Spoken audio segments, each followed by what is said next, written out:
অন্তর্বর্তীকালীন সরকারের মাননীয় উপদেষ্টা জনাব নাহিদ ইসলাম বলছেন, দুইটা গণমাধ্যম দুইভাবে শিরোনাম করেছে।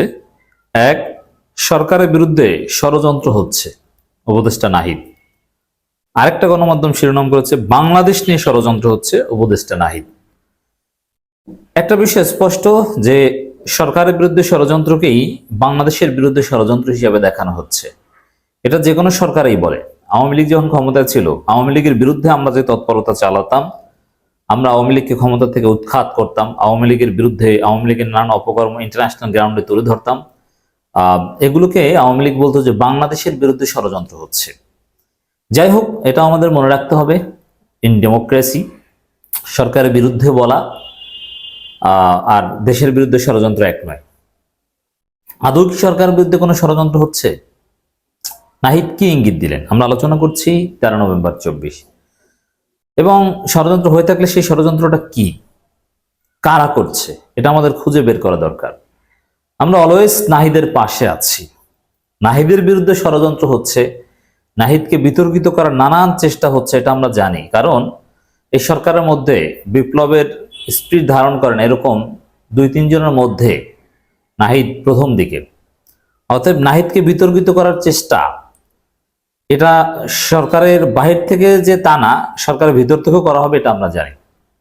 যেমন নাহিদ আসিফের এবং মাহফুজ আলমের যে অনর অবস্থান নানান কিছুতে এবং বিপ্লবের স্পিরিট তারা যেভাবে ধারণ করেন, এতে নিঃসন্দেহে আমরা জানি সরকারের অনেক উপদেষ্টারও বিব্রত। যেমন যখন উপদেষ্টা পরিষদের মিটিং হয়, তখন কোনো বিষয়ে ইখতিলাফ হলে নাহিদ আসিফ যা বলে ওটাই শেষ পর্যন্ত সিদ্ধান্ত হয়। ওদের কথা উল্টানোর সক্ষমতা খুব কম উপদেষ্টার থাকে। প্রধান উপদেষ্টা ছাড়া কেউ ওদের কথা উল্টাতে আসে না, সাহস পায় না।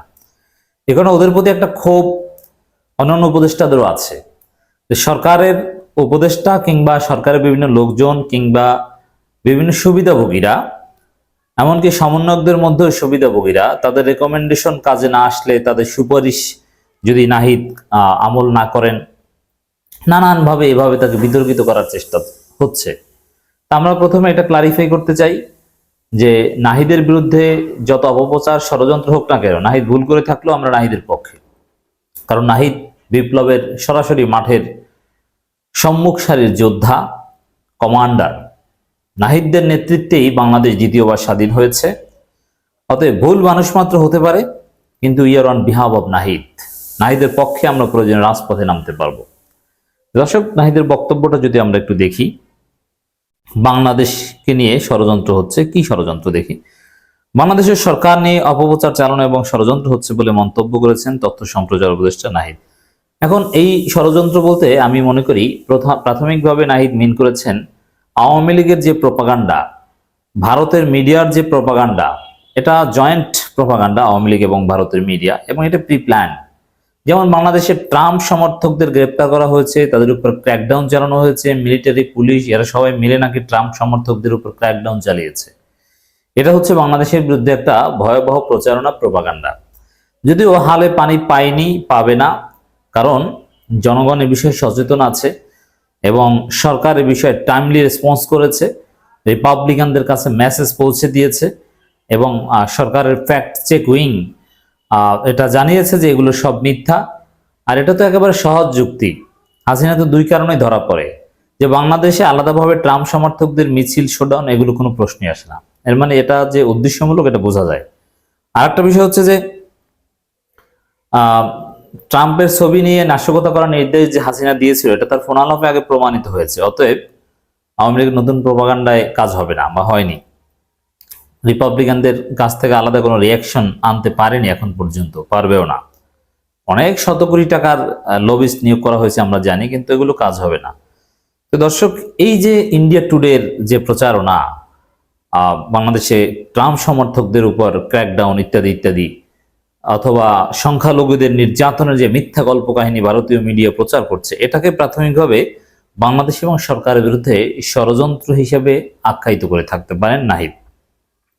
উপদেষ্টা নাহিদ বলেন, গণঅভ্যুত্থান এবং সরকারকে নিয়ে সামাজিক যোগাযোগ মাধ্যমে এমনকি আন্তর্জাতিক মিডিয়াতেও ওইটাকেই মিন করা হয়েছে, অপপ্রচার চালানো হচ্ছে। সামাজিক যোগাযোগ মাধ্যমে আওয়ামী লীগের লোকজন ওটা শেয়ার করে, সেটাকে মিন করেছেন। ষড়যন্ত্র হচ্ছে পাশের দেশের বিভিন্ন মিডিয়াতে অপপ্রচার চালানো হচ্ছে। এই অপপ্রচারকে কাউন্টার দেওয়ার জন্য এবং প্রকৃত সত্য তুলে ধরার জন্য গণমাধ্যম সহ সবাইকে একসঙ্গে কাজ করতে হবে। দেখেন, এক্ষেত্রে আমরা প্রস্তুত। আমরা অলওয়েজ সরকারের সাথে আছি, পাশে আছি। যেমন ট্রাম্প ক্ষমতায় আসলে এই হবে সেই হবে, নানান প্রপাগান্ডা হাইপোথেসিস আওয়ামী লীগ দাঁড় করেছে, সব আমরা রিফিউট করে জনগণকে সঠিক বোঝাতে সক্ষম হয়েছি। দেখেন, আওয়ামী লীগ প্রপাগান্ডামূলক একটা কন্টেন্ট দিলে তার বিপরীতে জবাব দিয়ে জনগণকে সঠিক মেসেজ দিয়ে আমরা 5টা দিই। এটা শুধু এখনকার সময় নয়, সেই হাসিনা আমল থেকেই আওয়ামী লীগ আমাদের সাথে কখনো অনলাইন প্রচারণায় পারেনি।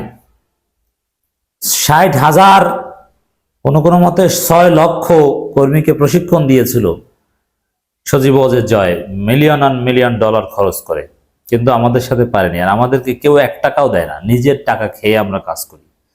অতএব আওয়ামী লীগ বা ভারতের মোদি মিডিয়া প্রপাগান্ডা চালাবে বাংলাদেশ এবং বাংলাদেশ সরকার নিয়ে, আমরা বসে থাকবো, এটা হতে পারে না।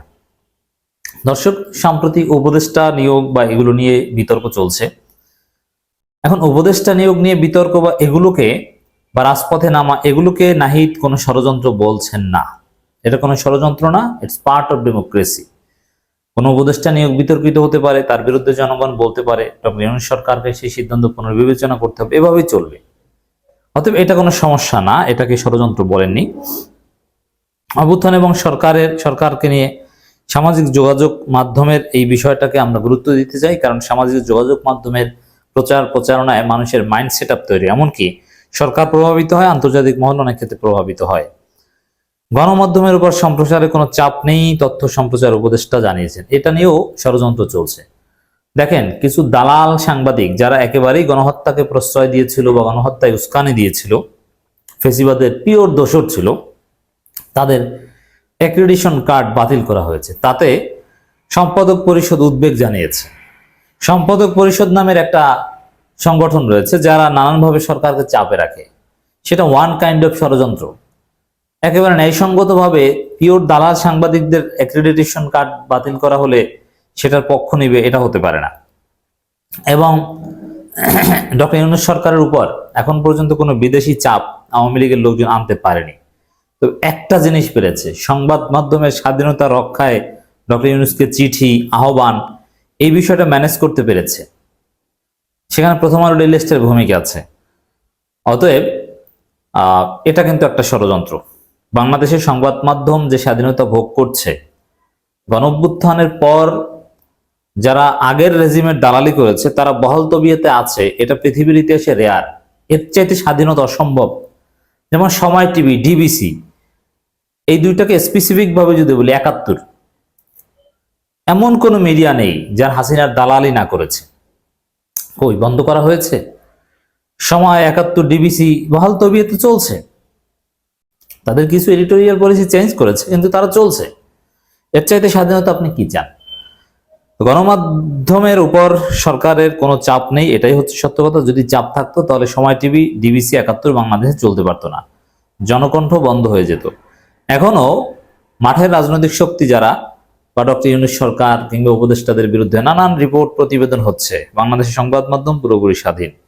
তো এটা নিয়ে সংবাদ মাধ্যমের স্বাধীনতা, বাক স্বাধীনতা, মানবাধিকার, এগুলো নিয়ে আওয়ামী লীগ আন্তর্জাতিক মহলে ষড়যন্ত্র করার চেষ্টা করছে, করবে। এ বিষয়ে আমাদের সচেতন থাকতে হবে। এটাই উপদেষ্টা নাহিদ ইঙ্গিত দিয়েছেন।